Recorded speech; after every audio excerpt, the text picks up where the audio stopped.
Okay, a change of plan then. Hey guys, you're watching because you one and only. My name is AJ. Welcome back to another episode of Planet Coaster. This is episode 25. Now, on most series on my channel, every 25 episodes, I like to do a little bit of a world tour, for example, on Minecraft. It's great for new people, new subscribers, because they get to see what we've done so far. And it's great for people that are already a fan of the series because it's a nice reminder of what's already been built and the successes that we've had. I just spent about 35 or 40 minutes recording episode 25 of this series, and the original plan was to go around each ride and jump on each one and ride it. However, it was just boring. I will admit, it was a 35 or 40 minute video of riding each one, and it wasn't really that entertaining. I didn't find it really that entertaining to record, which means I don't think you guys would have found it that entertaining to watch. However, I did do a couple of things during that episode, though, between riding the rides, one of which was actually getting the Screaminator set up and going with the sort of octagonal queue that goes around it. No environment or things done on it, but that's actually been doing quite well. It's losing profit at the moment. I think that's half to do with no scenery and not many people actually around this area. But I did learn some stuff. I did notice how dead this part of the park is. We actually shot into over 6,000 population, or visitors, I don't know what you'd really call it. Over 6,000, that's crazy. But this part of the park, the main entrance, is relatively dead, in all honesty. Our original roller coaster has like no queue. Our boat ride here, Davy Jones, that we have, has no one, and this I think went once. Very, very strange how dead this was. This was one of our most popular rides, or was the most popular ride in the park, until we started working on the beach island. The only fun one actually to ride was the bumper cars, and this was actually a laugh to watch. Look at me driving. Hey, I'm driving. Go get him. Oh, we missed him. Go and get him. Hit someone. Bonk. It's really good, like animations and like physics in these cars. I actually really quite enjoy it. It's very fun. I really like it. That was the only fun one to actually ride. The other ones were very either just dull or they made me feel sick, so I couldn't be on them too long. Even though it's only a game, it still managed to make me feel a little bit ill. 6,100. We've got up 100 people already this episode. The next good thing is that we actually started making profit. We made profit in a couple of months before that are now obviously off the screen. We made overall profit in March. We made overall profit so far in May. We went down in April because I think I altered a couple of things. But yeah, we're actually now regularly making profit in certain months. That's really, really good to see. The next thing that I noticed is I went into park management here and I was thinking, you know, how there was a month that I sort of made profit and then I didn't make profit. And I was like, well, why is that? And I went into attractions and shops and I looked down here and I noticed two things. Thing number one is, you know, the Connie Express, I cannot change the cost of the rides. If I go into finances, it says prices are set on a per station basis, and I couldn't like make it more expensive, and it's losing so much money. And then I noticed in Park Manager here, Connie Express Station 1, 2 and 3, and I can change the price. So it was on $2, I put it to $4, so I doubled the price. I know that it's not actually going to make me money with the Connie Express, but I thought it might actually help the hit, you know, if it can just like not quite lose as much money. And then I thought, you know what, in all honesty, what's the point of the Connie Express even being here? It's not really that busy at this station anymore. It's not really busy at this station. In fact, there's no one there, and it's not really busy over there. And I think just removing it would be better. It's not doing any good. We're losing so much money. Like if I go into here, park management, this station is losing like $3 grand, $3 grand, $3 grand. We can save so much money by it just not being here. So that's what we're going to do. We're going to remove that. And then I was going through and I was like, I can see nice and clearly what's making money and what isn't. Now, anything that's sort of -4, I'm not really that bothered about. I mean, I can put that up to £6, and that'll probably help that a little bit. However, it's a new ride. It's got no real environment. What is the environmental rating? Because I suppose it'll pinch some of these. Yeah, 46%. It's super busy, though. If anything, I should really, I don't know, shorten up the route of it or something like that so we can get more people through faster. But our potential monthly income on this, for example, is positive. So this is a little bit of a lie, maybe because it's at the beginning of the month or something like that. And then there's these other rides. -375 on Davy Jones, only 15 customers. Because it's just dead in the middle. This ride right here. I need to somehow force more people towards the start of the park. It's like people are coming in and just walking past all of this stuff and going straight over to here. And I'm pretty sure the reason to that, from what I saw last episode, because I had a little bit of time to look at some stuff, is purely the environmental rating. The environmental rating of this island is all perfect. Like every ride here, as far as I know, is 100%, 100%, 100%. That was 100%. This is 100%. Everything here has just 93%. So it's drawing everybody over to here, and nobody's really focusing on here. If we do some environmental stuff, hopefully it will grab the attention of more people, and they'll be able to ride more, or be able to make more money off these rides. So yeah, that's what all these are. The biggest drop is obviously that Connie Express. Hot dog vendor quit. That's the next thing that we're actually going to talk about. We're going to go into shops. Obviously, facilities always lose money. They don't make money. They're toilets and ATMs and stuff like that. They are there to lose money. They're just there to sort of make it helpful to our customers to be able to pull money out or get to the toilet and stuff like that. So yeah, there's going to be some cost involved with that. And then the shops, as you can see, I've actually got a lot of them closed down at the moment. There's a few that we can open back up, like this one, the hot dog stall that just closed down. We're going to open back up. We can see that customers last month, there was 143 customers last month. It made 1,000 profit, so we should definitely open that up. Obviously the vendor quit, maybe because he was a little bit too overwhelmed with the amount of people. Hot Dog Squad 4 is not available from the park entrance. Yeah, this is so broken, this one. Like, half the time the game thinks that this is available, half the time the game thinks that this isn't connected to the entrance. I think it's because it's off the floor or something like that. People go up to it, people use it, but the game just thinks that it's either opened or closed sometimes. I don't really understand it. But this one, for example, information on Main Street 1, over here, this little block of buildings. 0 customers last month. It lost money because of it. Obviously, it says 0 now because I've got it closed. But when it was open, it was negative because nobody was going there and we were having to pay the guy. So I closed it down. What's the point of having it open if it's not making money?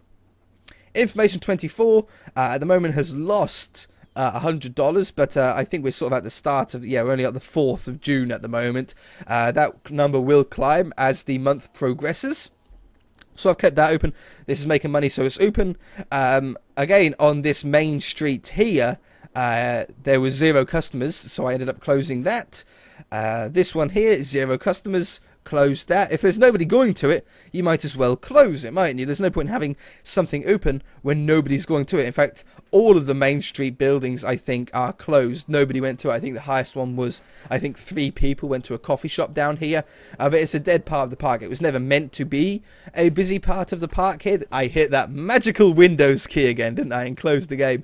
Yeah, this was never meant to be a busy part of the park. It was meant to be our sort of hotelish area where you can hire, fake. Obviously, the customers don't actually do that, but you hire a house to sleep for the night, like at Legoland. There's always a hotel at Legoland, so you can sort of stay the weekend. So yeah, all the booths down here, all the shops and stuff are closed down. But apart from that, we're now making money on a lot of the other stuff. This one closed down because obviously no one was there again. But everything else is pretty much in the green. There are some negative ones still, minus 265 on this Gulpy Energy. But we still get this. Look, many guests are thirsty. So what's the point of me closing down drink stalls that are getting a few customers? Because although it might be losing a little bit of money, it should be hopefully reducing the amount of people that are thirsty. I don't know why so many people are thirsty. The mementos are losing so much money. However, we are at the beginning of the month, so I'm not going to actually change this at all. I'll have to check it more towards the end of the month. We're on the 9th now, but hopefully that'll sort of come a little bit more towards the green. But if not, I can close the one, the Main Street one has been the busiest one out of them all. But if this is still a big money loss, I can either do two things. I can either close them down and just not sell things that, we can, these little gift bags. Or look how bored she is. Or I can lower the price. Maybe lowering the price will bring more people in. Maybe that would help. If they were cheaper, maybe people would go for them. But if they're actually losing money, let's do that. Let's do a test. We'll drop this down to 14. I'll drop them down to 14, and we'll see what happens with that. 14 and 14. Now, if more people sort of buy stuff from it, then great. If they don't, are these 14, 14, 14, and all of these are 12. See, this one is the hats one is working quite well. I think because they are cheaper. I don't know. It might be because of that. I don't know. But yeah, that's sort of a way that we can reduce a little bit of loss there.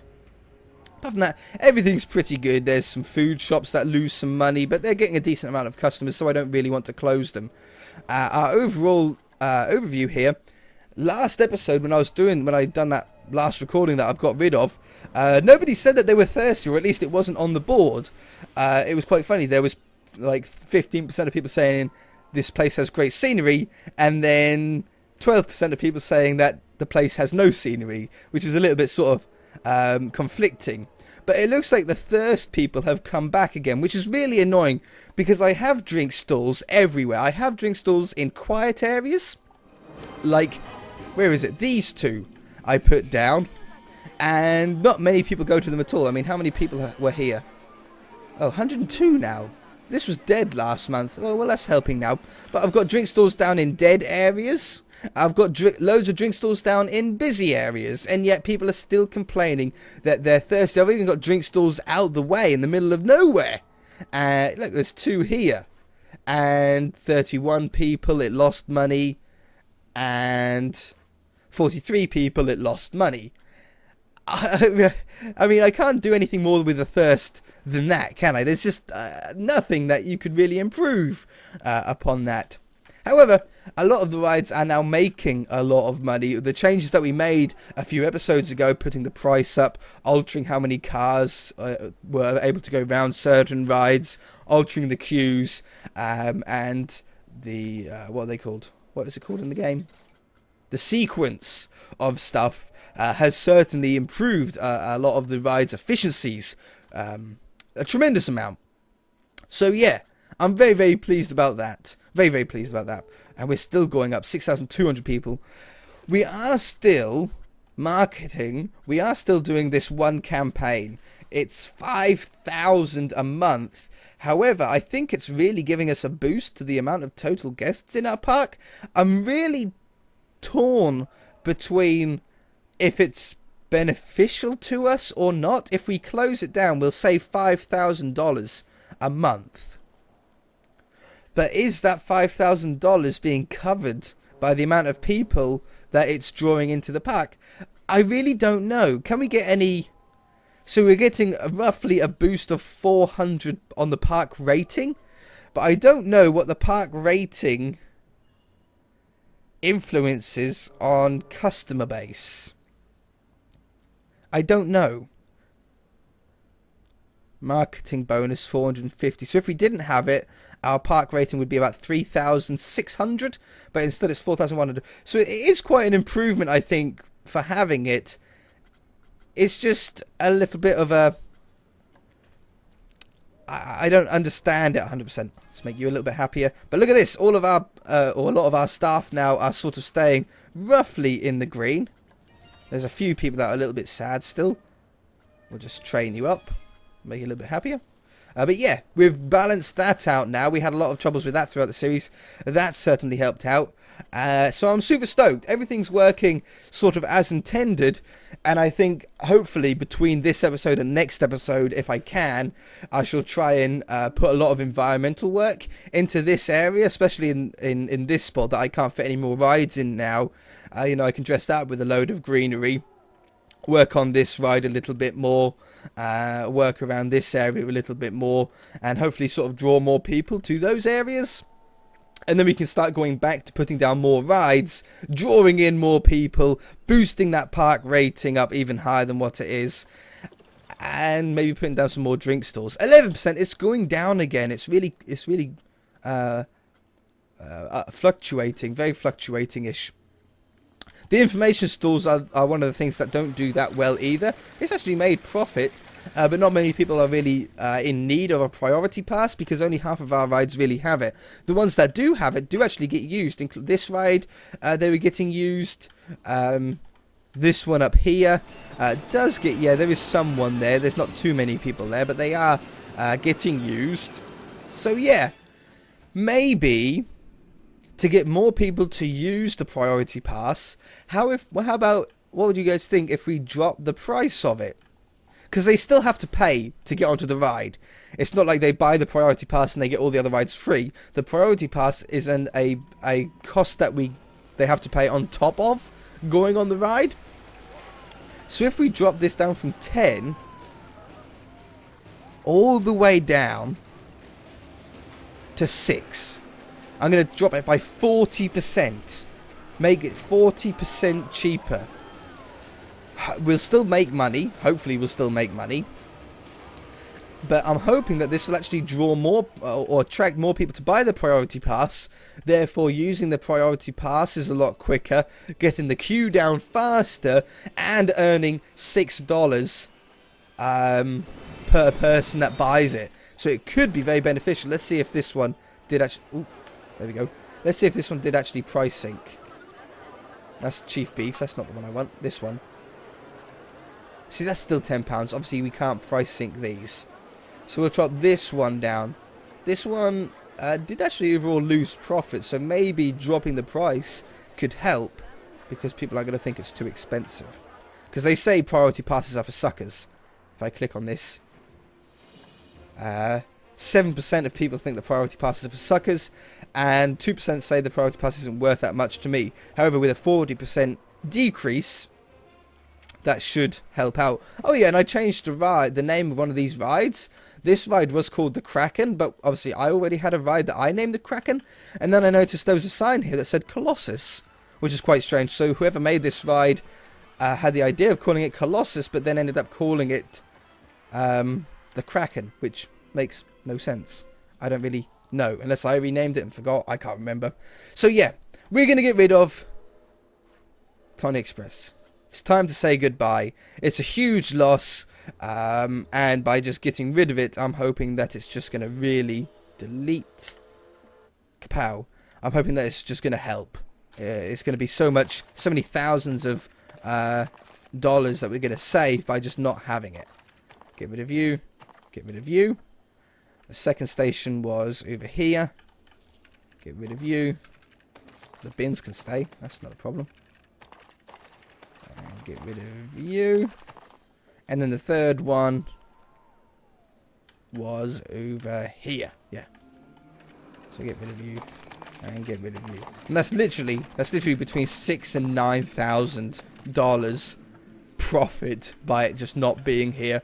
It doesn't change the look of the park. I sort of miss it going over I miss it going over the boat, and I miss it obviously going through the tunnels. So what I'm going to do is I'm actually going to do something else, another tracked ride that goes through and utilizes these tunnels again. I don't know if I can maybe hook it up to this center area somehow, or hook it up to the top. I don't know. I don't know if I want to draw more people up here. It's already like packed. Look how busy it is up in this area. But maybe I could put like a little roller coaster here that sort of goes over the top of this, drops down, goes inside and out and inside and out. I don't know. We're not going to have time to do all of that this episode. But maybe next episode I can do that. I sort of like the idea. Start it up here. wrap it around, make it fall down, through out, and then back up and around again. Because I really like those tunnels. I might have to fill them again, because I don't know if I'll be able to place the track down in here. I have no idea how exactly that's going to work. Let me get out. Can I get out? Thank you. Okay, I'm sort of out. So yeah, that's what we ended up doing, or that's what I done in between last episode, while doing the boring stuff of riding the park. This ride, by the way, I was really excited about riding. It's boring as heck. It goes up once and drops once, and that's it. I should really make it a little bit more interesting by adding more to the sequence. But in real life, these dropper things go like more than once. They lift you up and go down at least 2 or 3 times, not once. Many gets are thirsty. Yeah, I know. How are we doing on money? We just rolled over into a new month. Did we make money? Yeah, look at that. Green, green, green, green. This is the important one. Cash flow is the most important one. Profit is obviously profit across like the rides and all that sort of stuff. But then it takes away the construction cost away from that. But yeah, look at that. Oh boy, oh boy, oh boy. That's so cool. And this is going to now, well, it looks like it, that increased tenfold because we got rid of the Connie Express. Look, it went from 1 to 16. And the ticket prices are way down. 4,000. That's like crazy low. In August seems to be the biggest month in the game. I suppose because the game has taken into account like summer holidays and all that kind of stuff. But I think it was like 15,000 we done in ticket sales. June, we done 4 and we made 16,000 profit. I wouldn't be surprised if this one isn't quite that much, because I think this is taking into account that we got rid of the Connie Express, which is why this is green on the hiccup on the construction cost. But yeah, our park is now profitable. We are now making money every single month without fail, it seems. And we can now add more rides, which is just going to make more profit, which is just going to attract more people. And we can now keep that campaign going. If anything, we might be able to start more campaigns now. We'll have to see as the month progresses. Let's like flick through the month. Play. Let's see if we can like shoot through this month nice and quickly. Well, it's not actually going that fast. I thought it would go like 10, 11, 12, 13. But we're still, yeah, it's not actually going that fast at all. We'll have to see. Over the next few months, if we're still high in the green, like if we're over, let's say over 7,000, maybe 5,000. If we're over 5,000 in monthly profit, we will make a new advertisement. We shall do another marketing campaign in order to boost our park rating even more, drawing more people. How come this has dropped down to 3.5? Our marketing bonus was 400 and something. We can see in the history here. July, yeah. It was 400, 400, 400, and then 300. It sort of dropped, but that could have been... It was a bad month, wasn't it? Obviously, it wasn't a busy month for us. We could tell that by this. Like, we've nearly done... Already on the 13th of July, we've nearly made more in ticket sales than we did in June. June must be a terrible year, or a terrible month of the year. But why else is it down? Because that's a huge drop. Park balance bonus might be down. The guest happiness is still 20% bonus. Ride rating wouldn't have changed. I don't know, maybe park balance. Anyway, that's down by like 500. So yeah, we'll have to see. We'll have to see at the end of... In a couple of months' time in-game, we'll have to see what our overall profit's like, and if it's still very much high in the green, which it looks like it's going to be, adding another marketing thing to attract a different audience. With at the moment, I think the TV show is attracting teens, isn't it? Yeah, that's attracting teens. If we can attract families, I think that would be good. Yeah, I might like do a bunch of them or something like that, and really like get a ton of people to come here. Therefore, the more people that we have here, the more people that should be going on these rides once they're nicely sort of rated with the rating, the environmental rating. See, 32%. The more profit we're going to make. Very exciting. So much still going through our heads. If you guys enjoyed the episode, hit that like button. If you haven't already, then feel free to subscribe. And we shall see you in the next episode.